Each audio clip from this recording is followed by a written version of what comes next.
What is up, you guys? Welcome back. Week 2, Episode 2, Box Office Buckets. I don't know that I'm calling it that as a title. But for now, just, YouTube. Anything like that works. It's not important. But, back again, talk about some sports, talk about some movies. I have a lot of topics I'm really excited to cover and to go over. And I'm changing up the formula a little bit this week. I'm going to try to format it and split it up. I have college football, NBA, movies, NFL, and TV. So I can split it up. So if you're really only here for one part, which I get, that way you don't have to watch the whole thing. Just watch the parts you're interested in. If you want to stay for the whole thing, I try to make it all entertaining. But if you're just here for sports, you can just watch the sports. If you're just here for movies, I understand.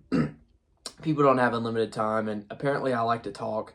I don't know how the last episode was 40 minutes. I was going to try to make this one shorter. I'm kind of starting to doubt that that's going to happen because I filled the page with notes for this week. But I'm really excited. Irregardless, going to have a lot of really cool stuff to talk about. So we'll start it off with college football this week. All right, so I've got some notes here.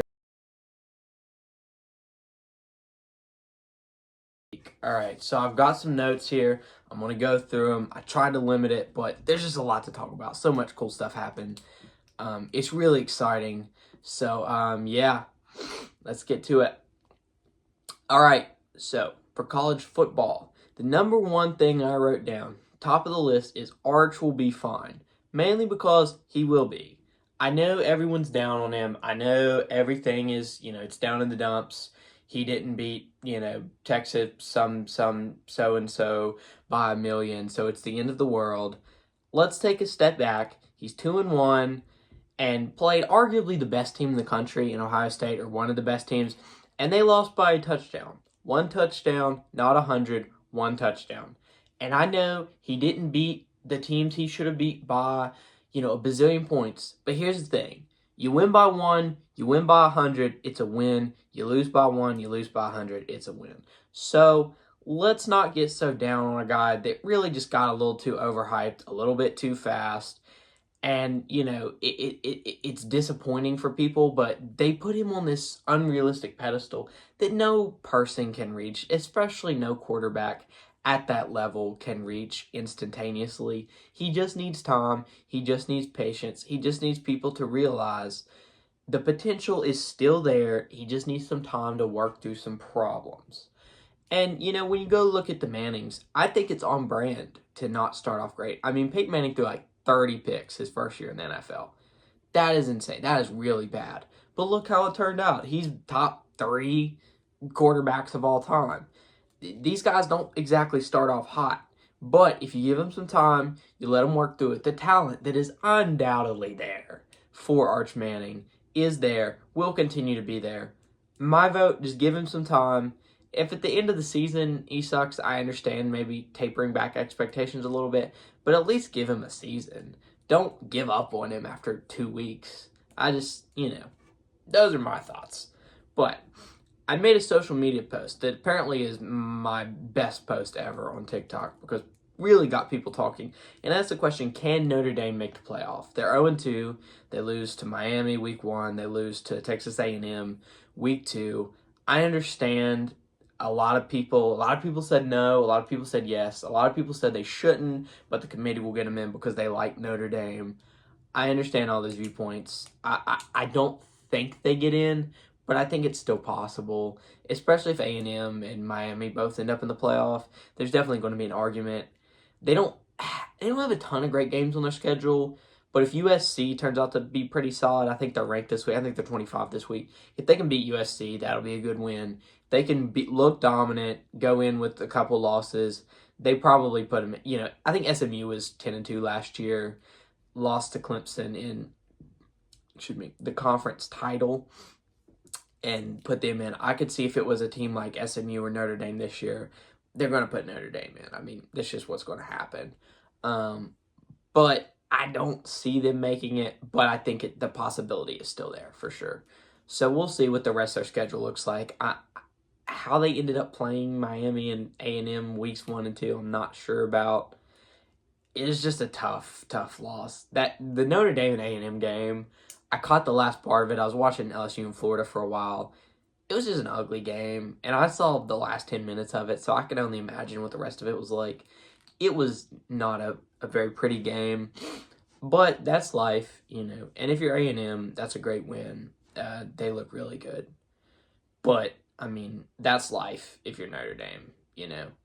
They lost to NIU. I would argue losing to NIU is quite possibly worse than losing to two really good teams early on essentially walk-off plays both times. Because that's just, you don't lose to NIU. Like, that's bad. And they made the championship. So, who knows? The third thing I have is Georgia and Tennessee both look really good. That was an amazing game. So much good stuff. I think, you know, Georgia always kind of has this tendency to just kind of lazily sleepwalk through the season. So I think for them to come out and get a really big signature win early is really great for them. Obviously, they could have lost on that field goal, so you're not too high if you're Georgia. But I think it's a really great win that, you know, establishes them as for sure a contender to get in the playoffs, for sure a championship contender. We'll see what they end up looking like the rest of the season. Obviously, it's going to be a tough schedule in the SEC, but I think they look really good. And if you're Tennessee, I know you lost. There's no more victories. You know, you don't get points for almost winning, but they looked good. Joey Aguilar looks great. Joey Aguilar, I mean, go look at his previous games. The biggest game he's ever played in is like Clemson, I think last year, and, you know, not anywhere near this caliber. To come in to your first big-time Power 4 game, big-time SEC game against Georgia, the powerhouse of college football this decade, really, and to play as good as he did. 2 picks. Like I said, though, it's Georgia. 5 total touchdowns. He looked great. He looked confident. Scored in the first, 2.5 minutes. Played a really great game. And I think if you're Tennessee, look, here's what I was thinking. Teams, the way they look in week 3 to where they look at the end of the season, it's like 2 different teams. So I think if you're Tennessee, you say, we've got a really great base. Let's improve. Let's get some things. By the end of the season, I expect them to be championship contenders. And I think it's so fascinating that if you had told Tennessee fans a year ago, you know, however many months ago, that they're going to go into the season with Joey Aguilar over Nico Iamaleava, and he's going to be even better than Nico Iamaleava is, and I think that he is, they would not believe that in a million years. But I fully believe that it's true. And I wasn't making the show when the Nico Iamaleava situation came out, but I have always referenced it as this. Imagine you go into work and you do a terrible job. You mess it up. It just isn't your day. You weren't always awful, but you had some nice moments, but you just go in and don't have your best day. That is what happened with Nico in that playoff game. I mean, he did not look great. Some people think he looked okay. I thought he looked not great. But you go into work, you mess it up, it's not great, and then you rush in your boss's office and you say, man, you give me a raise or I'm leaving. At 999 out of 1,000 other jobs, they're going to tell you the same thing, and it's that you're fired, okay? It's that simple. Now, I don't dislike Nico. I think he's a good quarterback. I hope nothing but the best for him. I think he needs better people around him. But it's just a classic case of overestimating your worth. And if you're Tennessee, things worked out because you got a stud in Joey Aguilar. I mean, he looked great. I know I keep coming back to this point, but I really liked how he looked. I think if you want to win, you got to have the quarterback. And I think he could be one of those stories that comes on late and manages to win the quarterback championship. I don't know why I said quarterback. You know, I think Heisman contender is for sure in play. I'm really interested to see what he does the rest of the season. It's not going to be easy. They're not playing an easy schedule. But I am really fascinated to see where he ends up at the end of the season. So I have Clemson and Virginia Tech next up. That was a big loss for Clemson. Similar to Notre Dame and sitting and saying, can they still make the playoff? I highly doubt it for Clemson, but it is possible. They slipped in last year because they won the ACC. I still think it's possible, but I think they're competing against a very good Georgia Tech team and a great Miami team. I don't know that they're beating Miami. If Clemson was to face Miami in the conference championship, I don't know if Clemson's winning that. But they're going to have a chance to get in. But starting off 1-2 in the way they have is not great. I think they have holes on offense that they were kind of hoping that Cade Klubnik and the defense could hold up, and they just haven't been able to do that. They haven't been awful. I still, think Cade Klubnik is a really great quarterback, but I don't think that he has been able to fill not having a great run game, struggling with the receivers a little bit, and I don't think they've been able to fill those gaps. I think it's that simple.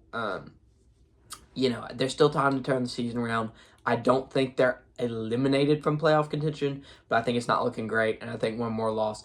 Let me put it like this. They're in the coffin, the lid's on, they've nailed all but one. There's one nail, and they haven't quite hammered it in yet. That's what they're surviving by. They got a little bit of air, but they have another loss. They have, another hiccup. That nail is going down. The hammer's hitting the nail is what I'm trying to say.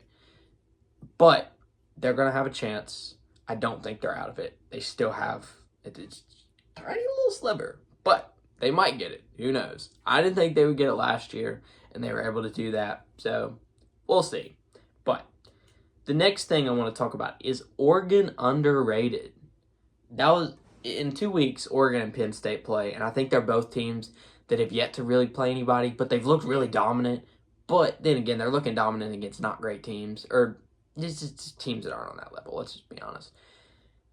We will find out if either or both of them are legit. I've heard a lot about Dante Moore. A lot of people seem either really high or really low on him.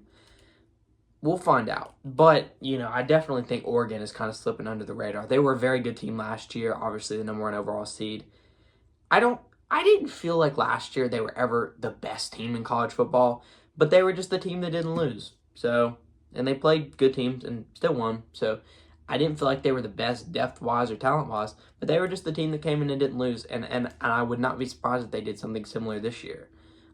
Obviously, it's easy to say that now, seeing how they went out in the playoffs and be like, oh, yeah, they sucked. I'm not saying they suck. I'm not trying to say I'm a genie. But I'm just saying they did not seem like the number 1 team. They seemed like a number 1 team.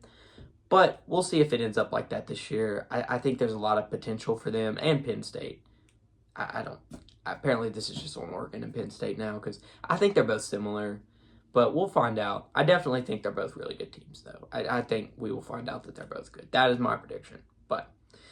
So there's some really good upcoming games this weekend I want to talk about before I get into my last big topic that I'm really excited to talk about.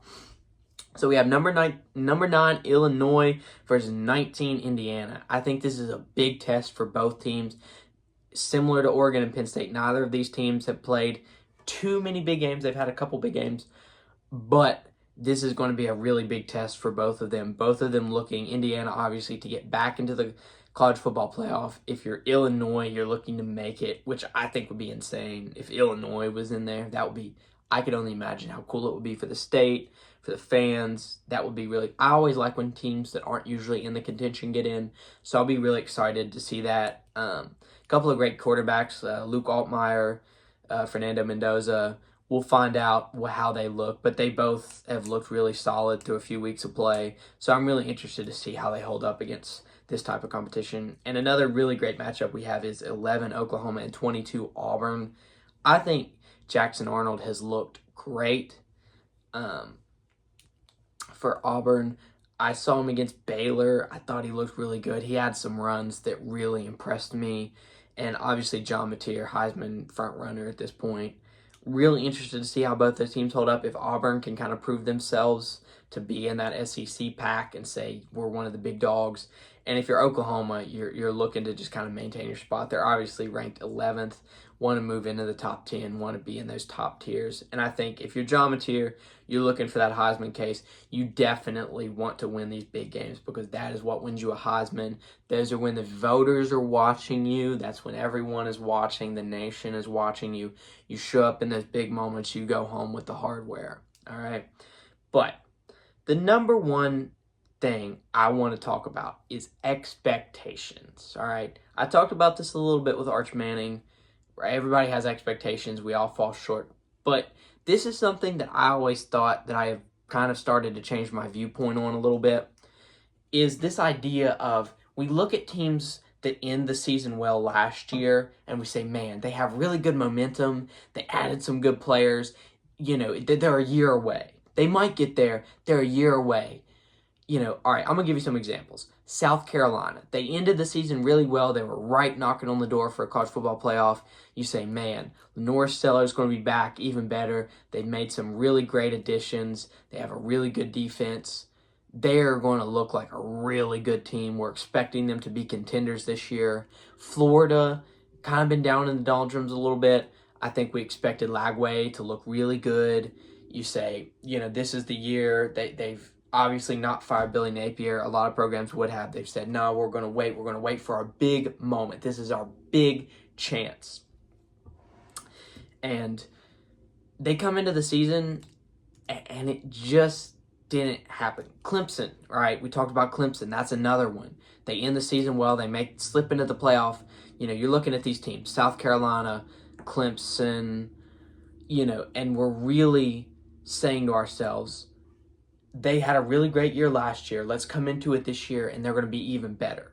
But here's the thing I figured out. Each season is its own story. And the idea that what you did last year can have that much impact on this year is obviously and has basically been proven to not be true. Clemson is 1-2. South Carolina suffered a big loss. And when you look at Florida, it's just not great. They lose to USF. Lagway throws 5 picks against LSU. It is just not the optimal situation for these teams. But you look at the opposite side of that spectrum. Alabama ends the season not so great for Alabama standards. Lose the bowl game, miss out on the playoff. Hopes are not high going into Bama this season. And then they go into Florida State and they lose, and everyone loses their minds. It is the end of the world. Fire everyone. Nothing will ever be the same. They beat Wisconsin this past weekend pretty good. They beat ULM week 2.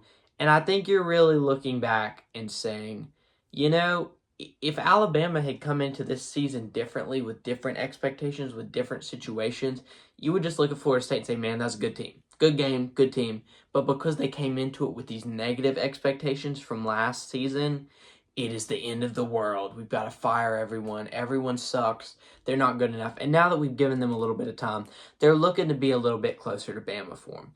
They've obviously not played a ton of great teams yet, so we will see if they're able to get up to that standard. I think they can.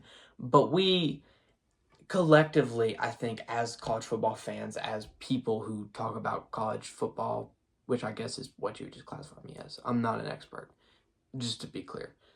Clearly don't know what I'm talking about. But you let the hangover of last season haze too far into this season, you really build some problems.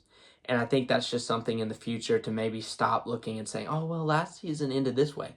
Last season is its own story. This season is what matters. This season is the new story. So we will find out how a lot of these stories untold. I think South Carolina can bounce back. Obviously, I've talked about Clemson, talked about a lot of these teams coming in with expectations, especially Alabama. We'll see if they're able to get back to the Alabama standard. We'll find out. I have no idea. I really don't know what to expect with Bama. I honestly kind of felt that way during Saban's last year. I feel like they're just, we don't know. They can be the Bama of old. They could also be the Bama of not good. We will find out. But for college football, that is about all I have for this week. Obviously, a lot of great stuff we're going to be able to talk about next week, how a lot of these matchups went down. I'm really excited to talk about that. So that is the end of college football for this segment. All right, we're going to go into the NBA next. Peace. All right, for NBA news, we have a couple of big things. Obviously, we're still a little ways out from preseason, the main season, so we don't have too many topics to talk about. The Kawhi Leonard situation still undergoing. Haven't changed my thoughts on that. Adam Silver needs to bring the hammer down. I don't see that happening. He will weak out. He will chicken out and do some stupid thing. But I think if they want to prevent this thing in the future, they need to bring some severe punishment and stop acting like, oh, well, we're not sure. Like, no, you need to bring the hammer down and make it clear that this is not okay. That needs to be priority numero uno if you're the NBA. But, don't listen to me, right? Just a guy on the internet. But Germany wins the Euro League. Dennis Schroeder. Here's a case that I heard about him that really just kind of fascinates me, and I'm really interested. Will he make the Hall of Fame on his European accomplishments? A lot of NBA fans are going to look at that and say, well, he's got no All-Stars. He's not that level player. No, he shouldn't get in. But a lot of people forget. It's not the NBA Hall of Fame. It is the Basketball Hall of Fame. College, NBA, international careers, all of these things play a part in whether or not you get into the Hall of Fame. And, this is a big win for him. This is a big win. He's been good every year in international competition. I think there's definitely going to be a case at the end of his career for saying he should get in. Obviously in the NBA, I think most people would say he's in the hall of very solid, consistent, gets traded around the league a lot. It's not great. But I definitely think you could build the case. I'll be interested to see how that goes towards the latter end of his career when they start talking about Hall of Fame. But I definitely think that this is a story I will be keeping my eye on. I'm very interested in as we get closer to the season. Not a lot to talk about here. This is a really short segment. I apologize, but the season just hasn't started. I need it to start soon. I don't know what to do without the NBA, man. I love talking about it. It just sucks with not much going on. But time will come. We'll get there. So that's about all I got. So, for the next segment, we're going to talk about the NFL, the National Football League, everyone's favorite league, right? A lot of big stuff happened this past weekend. A lot of unfortunate injuries that really suck, especially if you're Bengals fans. So on that, let's just jump right into it. Joe Burrow has a turf toe injury. He's apparently going to have to get surgery. They're saying the timeline is like 3 months. It's not great if you're the Bengals. But I have thought about this a lot. And the other year, I think 2 years ago, when he got hurt and missed the rest of the season, they put Jake Browning in. I think they were like 9-8 at the end of the season. They were still right there for the playoffs. I don't think there's a lot better situations you can go to, at least offensively. Throw into Jamar Chase, throw into T. Higgins. A really great team. Obviously, the O-line is not awesome. But I think if he can float water, I think if he can have about a 500 record, if he can, hold up to at least decent and not throw a bunch of picks, they're going to have a chance. And if they could get Burrow back about mid-December with, maybe 3 or 4 games left, something like that, I think they're going to have a chance. Obviously, you need him in the playoffs. But I think in the regular season, their defense is not great. Their O-line is not great. They were hoping that having the best quarterback probably in the NFL and 2 of the best receivers in the NFL was going to carry them to where they needed to be. Obviously, that's out now. But I think if Jake Browning can come in, play competent football, float about 500. If he just goes 500, let's say Joe Burrow misses 10 games, he goes 5-5. He's coming back to a 7-5 record. That's solid. That's buildable, and that's something that for the you win 3 or 4 of your last games, shouldn't have a problem locking in a wild card spot. But they start losing games. You start looking at the concept of, are we really going to bring Burrow back to miss the playoffs again? And if you don't, and you're Joe Burrow and you're the Bengals, you're sitting in the locker room thinking, another wasted year. I mean, this is going to be 3 years in a row of wasted years for the Cincinnati Bengals. You're not happy with that. You're paying a lot of money. He's making a lot of money. But if you know Joe Burrow, if you know anything about, I don't know him personally, but everything I've ever heard the guy say, he seems like a competitive guy. And if that's not going to be the place that's going to win Super Bowls, maybe he asks out. I don't see that happening. That's a worst case scenario. He probably is hurt, comes back, they might make the playoffs. But there is still a possibility of things not going well in Cincinnati. Things could take a dark turn quickly. But if you're Bengals fans, I don't think you're dead yet. I think you're walking down the street.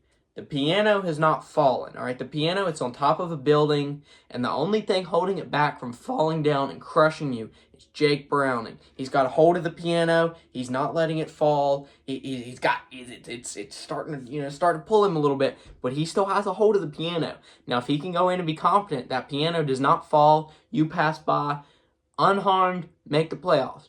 But he goes out and sucks and throws much picks. The piano falls, crushes you. It's over. But I definitely think there is still hope. There is still possibility. I would not give up yet. There is still time. I know it sucks this early in the year having that important of an injury, but we'll see how it plays out. I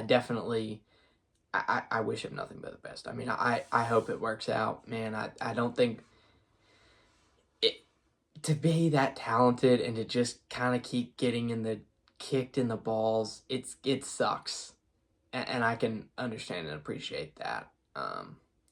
But the Lions, I said in week 1, they looked shell-shocked. They looked great last week against the Bears, put up like 52 points. Their offense is still rolling. Pretty much everything I thought was stupid. They're still a great team. They're going to figure it out. They're still the Detroit Lions that we know. Now, obviously, there's going to be some road bumps, losing both coordinators. It's still not all smooth sailing, but I think they beat a very solid Chicago Bears team that I feel like Chicago's just being Chicago. This seems to be what they do. They get good situations and they find ways to mess it up. I hope they win just for the sake of their fans. I feel bad. I hope it works out for them. But if you're the Lions, you're back, you're fine, you're happy. I was stupid. I would not be worried at all anymore. I definitely think there could be road bumps, but I think it's looking back to Detroit Lion football that we've known from the past couple of years. I think it's really looking good with that offense. That offense is so good. I mean, when you have a great passing quarterback, great running backs, great receivers, great tight end, I mean, it's insane to watch. They put up numbers, man. But I think they're for sure back. The next topic I have is, should the Chiefs be worried? They're 0-2. They lost to the Chargers, and then they lost to the Eagles. Super Bowl rematch. Personally, you're not worried about Patrick Mahomes. It's going to be fine if you're the Chiefs. They will find a way. They will figure it out. But I definitely think there is a little concern.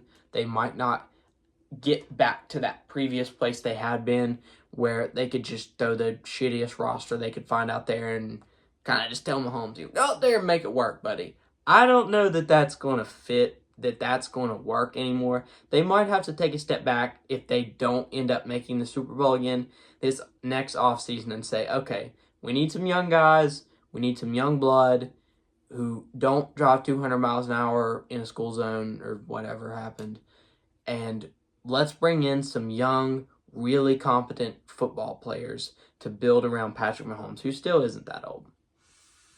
But then again, maybe they just turn it on, do the Chiefs thing, make a Super Bowl, win a Super Bowl, and I'm sitting here looking stupid. But we will find out where they end up in the coming weeks. Obviously, the Chargers and Eagles are two very good teams. It's not the foundation of saying they suck. They lost 2 solid games to 2 really good opponents. It's not the end of the world. But I definitely understand sitting back and saying, who knows? But Colts, they're 2-0. Danny Dimes, looking good. Is it a fluke? Probably. But who knows? Everybody thought Sam Darnold was a fluke, and he was really good last year. They won like 13 games. I don't know that this is the same situation, but if you're the Colts, you're happy to be 2-0. You're happy to be in the situation that you are, obviously managing to pull out that win over a very good Broncos team. The Broncos are not a shitty team. Beating the Broncos is, with that defense, with, obviously Bo Nix, that is no small accomplishment. And I think, if you're the Colts, you're just happy where you're at. You bring in Daniel Jones for next to nothing. For him to play this good, even just for a few weeks, it's worth it. Give your fan base something to root for. You've not had a lot to root for these past couple of years. They have not been great. But I think you give them a little bit to cheer for, to be excited about, to look forward to. So we'll see. Maybe in a few weeks, it's not a fluke. They look good. They still look good. Who knows? But we'll find out soon enough. Well, I think a lot of teams, we're still early in college football and the NFL, and I think a lot of it, a lot of stuff we're just sitting back and saying they look good. We'll find out in about a month if they're legit or not. We will find out. So, but the Chargers beat the Raiders, the 10 o'clock game, Monday Night Football. They look really good. Like, I feel like the Chargers are one of those teams, kind of like the Bears. They always just seem to find a way to lose. But they have 2 games this year that I felt like could have ended up that way, especially against the Chiefs. Being 2-0 if you're the Chargers is great. I think I'm not seeing a lot of holes in that team. The number one thing people point to is running backs. But I think Najee Harris and Marion Hampton, they'll figure it out. They'll get there. But if you're the Chargers, you have the defense. The defense looks great. Pick Geno Smith off 3 times, solid quarterback. And then you obviously look, Geno Smith is a solid quarterback. Justin Herbert's a great quarterback. Don't mishear me on that. And, going off that point, Justin Herbert's looked great. Justin Herbert has looked MVP level good. Goes out there, does his job, makes that offense look good. I think if you're the Chargers, you have the system, you have the quarterback, you have the defense. You're saying what's stopping us from making the Super Bowl other than however long their existence has been of not doing that. It's not a great precedent. They just seem to find a way. I saw a meme one time that said if almost winning games won Super Bowls, the Chargers the best team in the NFL. They always almost win. Always. But maybe this year can be different. Jim Harbaugh took him a little bit, but won a championship at Michigan. Maybe brings that energy, that passion that I love so much about him to the Chargers. And we'll see. It's interesting. Chargers are on top of the AFC West over Kansas City. 2-game lead. It's interesting. I still, obviously, years of precedent between them and a Super Bowl, but I think you like where you're at. If you were that organization, you're sitting back and thinking, I like where we're at. So we'll find out. Like I said, find out in about a month or so who's legit and not. But Thursday, we have the Dolphins and the Bills. It's not the greatest matchup I've ever heard of. We'll find out. The Dolphins have not looked great. Mike McDaniel is for sure on the hot seat. I don't think it's his fault. I think that roster's just not good enough. And they're staring down the barrel of a rebuild. I think Tua is a good quarterback, but he's just probably not a Super Bowl winner. The whole Tyreek Hill thing is just dumb. It's just not looking great if you're that organization. There's not a ton of bright spots. I think you're looking at a rebuild. This team is not winning a Super Bowl, and there's not moves that I'm seeing that they can make that will help win them a Super Bowl. To me, it looks very much like probably being one of the worst teams in the NFL. I think, depending on who the quarterbacks are, maybe you look at a new quarterback. You could definitely trade Tua somewhere. I still think he's a good quarterback. I'll throw one out here. Trade him to the Rams. Even if, I'm not saying for Matthew Stafford. I'm saying you trade him to the Rams. I think the Rams would be interested. This is just interesting. I just came up with this. This wasn't pre-planned. I think he could operate very well in a Sean McVay offense. Puka Nacua, Kyron Williams, the way that team looks. That's really interesting if Stafford decides he doesn't want to come back. I just kind of came up with that. But that's really fascinating to me. But that's just kind of thrown out there. But I definitely think if you're the Dolphins, you're looking at a rebuild. I've said that like 3 times now, and I keep repeating myself. But it's because it hasn't changed in truth. It is still true. Things are not looking good. Could they turn it around? Probably. Will they turn it around? Probably not. If you're the Bills, you're just looking to get another win. 3-0. Josh Allen obviously had that incredible game against the Ravens. You beat the Jets last week. You just want to be 3-0. You're looking to win as many games as possible, get the best seed possible, and hope you don't play Kansas City in the playoffs. That is the Bills go to bed at night and they say their prayers. They want to win and they want to not play Kansas City in the playoffs. Because I'm fairly convinced if they would play literally anyone else, they probably make a Super Bowl. With that good of a quarterback, with that good of a team, it's just like their kryptonite. Like they're the better team. But anyways, to wrap it up, big week in the NFL. I'm going to be really excited to see what happens this next weekend. A lot more games to cover. We're getting into that good part of the season where we start to really see teams emerge as contenders, as pretenders, as we're going to win a bunch of regular season games, and we all know it's fake. Those would be pretenders, too. I'm not really sure why I made that seem like 3 categories. It's more like 2. 3 categories. Contenders, pretenders, and contenders for the first overall pick. So, we'll find out. A lot of good stuff coming up. I'm really excited to see what happens. And, yeah, that's about all I have on that subject. Really interesting stuff. So, yeah, catch you back next week, guys. All right. So, for movie news, have a lot of really cool stuff to talk about. I'm really interested in a lot of stuff coming out. We had a lot of really good movies this past weekend at the box office. So, yeah, let's just start there. Demon Slayer was #1 at the box office. It made a lot of money overseas, some money here domestically, but #1 movie. I don't know that much about anime, I'll just be honest, but seems really popular. If you're interested, check it out. I was at the movies the other day, and I was standing outside when I left the movies. I kept hearing this one theater, and I was trying to figure out what the movie was. I'm pretty sure it was Demon Slayer. Like I said, I don't know what it is, but it looks cool. I would check it out if you're interested. The Conjuring still holds very steady at bringing in another $25 million, which I'll talk about in a minute. I did go see it.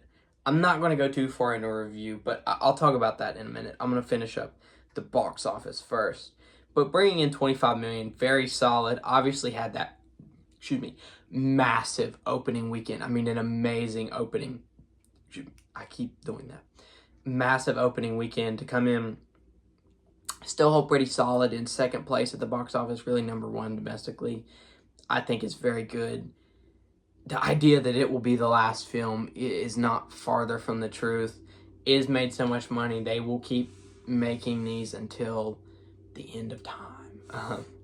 But Downton Abbey, the final chapter, brought in $30 million, which is very solid for kind of an independent film, kind of a family film. Obviously part of a franchise, but brought in a very solid $30 million. I think you're very happy with that if you're in that organization, if you're part of that film.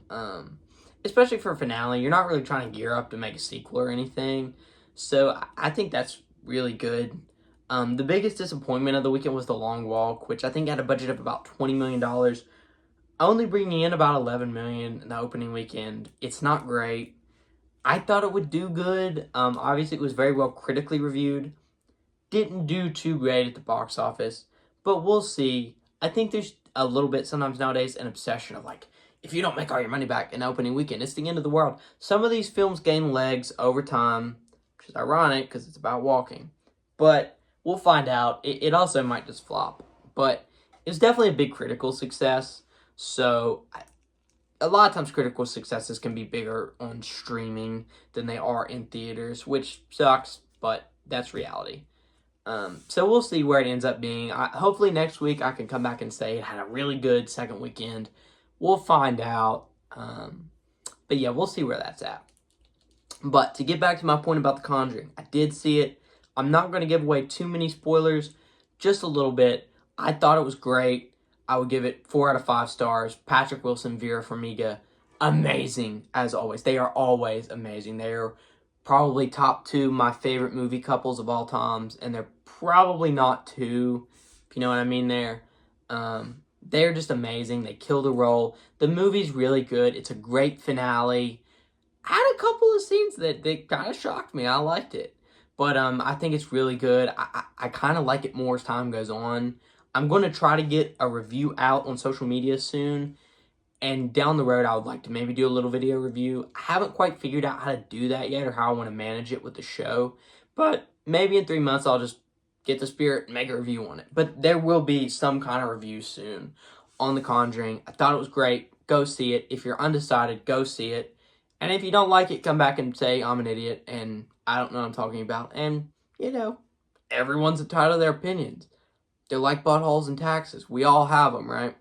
That's what my mom always told me. But this upcoming weekend, we have a movie that I have been waiting months for, and it is Him. I cannot wait for this. Obviously, talk about college football. I love college football. I love movies. I love horror movies. Combining it all into one is either going to be really great or really terrible. That's pretty much my prediction for the movie. I have often felt a certain way about what I like to call gimmick movies. And gimmick movies are something that the concept is really interesting, so people will go see it regardless of if it's good or not. Winnie the Pooh, Blood and Honey is like that. I don't dislike a lot of movies. That movie kind of sucked. But the concept was so interesting, people went to see it. It did good at the box office. Even if the quality was really not great, I think most people would agree with that. So, and the concept of Him is just so interesting. I don't see a way it fails at the box office. It has too many draws, too many pullers. College football, it's in the fall, it's horror. It's just going to succeed. I don't see a way in which it doesn't. I could be wrong. It's possible. It happens all the time. But I don't expect it to fail. But given that, a lot of times these gimmick films, they can be really good, like Barbie, right? Barbie was really good, or really bad, like Winnie the Pooh. So, Blood and Honey, not the other Winnie the Poohs are great. Don't get me wrong with that. But we will find out where it kind of ends up in the pantheon of movies on really interesting concepts. But I think it's going to be really good. I'm hoping it's really good. Another thing that I wrote down that I really want to talk about is if it is really good, I really hope people appreciate director Justin Tipping. He directed Kicks a little while back, very well reviewed. But I keep seeing people like, it's a Jordan Peele film, it's a Jordan Peele film. Jordan Peele is a producer. Justin Tipping is the director. He's the main creative mastermind behind the movie. Now, I love Jordan Peele. Jordan Peele is awesome. This is in no way meant to discredit him, but and I think he would agree with this. He's for sure not watching my 20 view YouTube channel. But if, this were to get out, I just think people should give the credit where it's due to the actual director, Justin Tipping, who I expect has made a really good film. Like I said, I really think it's going to be really good. And I just hope if people like it, that they come up and say, man, you did a really great job on this, and give him his credit and give Jordan Peele his credit. I'm not saying he doesn't deserve credit, but I'm saying just to clarify to a lot of people that Jordan Peele did not direct this film. Justin Tipping directed this film. And if you really like the film, make sure to let him know that you really did like the film. Just to clarify that. It's just a little pet peeve of mine. But I definitely think it's going to be really interesting. I can't wait to see it. I don't have that much more to say about it other than how excited I am. I just keep repeating that. Denzel Larry, right? It just looks so cool. I can't wait to see what happens. But to move on, we have Steve, which stars Cillian Murphy on Netflix. Very interesting looking film. I don't know too much about the plot. It looks like a pretty good independent film. A lot of interesting stuff. Definitely, if you want something to watch at home, if you want maybe a little bit more of a thought-provoking piece, I think that can be a really good watch this weekend. We also have A Big, Bold, Beautiful Journey, starring Margot Robbie and Colin Farrell. I think it looks really cool. I kept seeing the trailer in theaters, and I thought it was a horror movie the first time. I did not expect it to be like a romantic comedy, but it looks really cool. I think the concept looks cool. They're obviously two great actors. We'll see if it's good or not, but I think it's really interesting. It's definitely worth seeing. They play a really great Gracie Abrams song in the trailer. That's not important, but I just wanted to throw that out there. But I'm really interested in that. I could see it being a sleeper hit. I don't think it'll be super successful at the box office, but it could be a sleeper hit that people like and it catches on. I think it looks cool. I think if you're interested, go see it. Go check it out. I highly doubt you'll be disappointed. You might be. I could be wrong. Like I said, am all the time. But I think you'll like it. Go check it out if you're interested. And you also, if you're looking for something a little more family-friendly, you have The Senior, which is, and I'm not making this up, about a 59-year-old college football player, which apparently is a real-life story now, too. It looks cool. If you're looking for something a little more family-friendly, you can also just go back-to-back and watch him and The Senior have something kind of scary, something more fun, family friendly. I think that's a great duo. You know, if you want to kind of balance it out, have something dark, something light. I think that's a great plan. You know, Barbenheimer does not have to be just the summer of 23. You can do that all the time. Life is about balance, right? You have good, you have bad, balancing it out. I think it looks cool. Definitely worth checking out. I could see it building some box office success, especially with the family friendly appeal. So we'll see how that ends up. But, all right, let's go on to some TV. This is the last big topic I have today. Alien Earth is going to release episode 7 this past week. They will wrap up with episode 8 this next week. I still have not seen it. I need to see it. I know it's good. A lot of people have really raved about it. I think it looks really cool. I think that franchise has just built such a great reputation recently. Timothy Olyphant, awesome. I know he's going to be great. If you're interested, obviously check it out. I need to check it out. I'm giving advice that I need to take myself. So, Peacemaker released episode 4 this past week. It released episode 5 this week. Depending on when I release this, episode 5 might already be out. But definitely building up a lot of really great stuff for the DCU. Obviously being, you know, one of the first kind of boots on the ground show in the new DC cinematic universe. That's not the official title, is it? It's the DC Universe. You got that right. I'm not going to edit that out either. Mainly because I'm not a great editor yet. I will get there. And also, I think as an audience, you can respect and understand I'm trying to be honest. This is just my thoughts. I don't want to cut it up and try to seem like some great professional because I'm not. All right? I'm not a genius. I'm not special. I'm just the one who has a camera. We all have cameras. They're all on our phones now. But you get my point. Dark Wolf released episode 6, and I think it will wrap up with episode 7 next week. That is one I did not talk about last week that I wanted to. The prequel to The Terminal List starring Taylor Kitsch. I think he's an awesome actor. He's in Friday Night Lights. He was Gambit, X-Men Origins.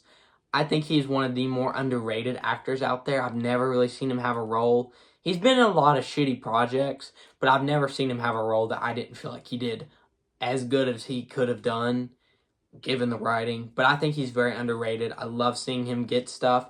Anytime I see him in something, I'm like, that's something I want to watch because I know he's going to give a lot to that performance. And I just hope, you know, we always have these actor renaissances where somebody gets really popular who deserved it. And I can only hope that he has something like that coming up. And if he does, come back here. And you heard it here first. And you also have Task, which released episode 2 this past week. It will release episode 3, I do believe, on Sunday.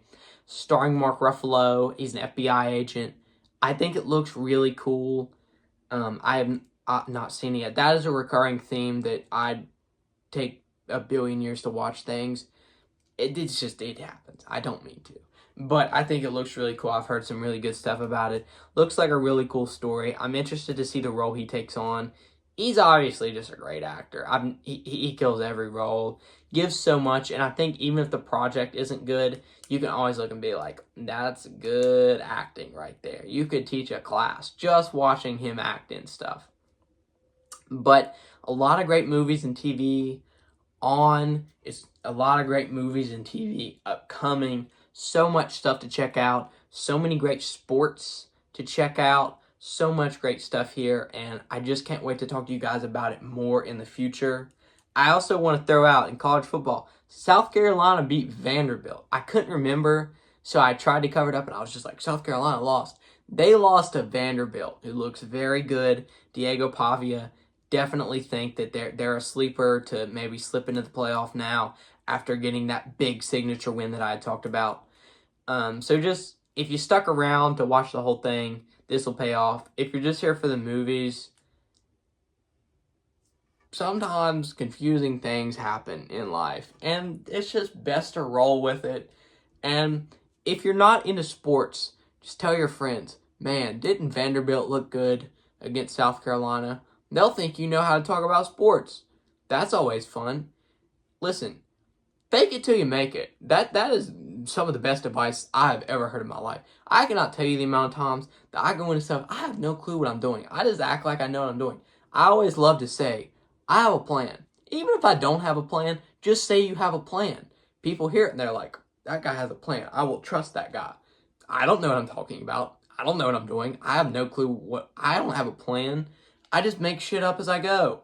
But it's always fun to say that, and it makes people feel more confident in you. And when people feel more confident in you, you feel more confident in yourself. This is about sports and movies, and I have gone off into left field. I have no idea at this point. Yay! But I can't wait to not making it now. I cannot wait to get this video published for all 25 of you to see. And if you are watching, thank you so much. I appreciate it. I'm a small creator. This means the world. I'm so happy you're here. So happy you've watched. And if you're just here for parts of it, I'm so happy you're here too. I hope you were entertained. I hope you learned something. And if you didn't, I hope you have something to complain about. Tell people, this guy on the internet, he sucks. He doesn't know what he's talking about. He's a casual. Tell him that. Why not?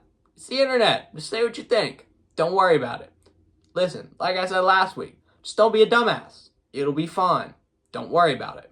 So, on that note, I cannot wait to talk about what's going on next week. Got a lot of really cool stuff coming up, so stay tuned. Subscribe, like, follow, all of that crap. Awesome. I love you guys. You mean the world. Peace. I will see you soon.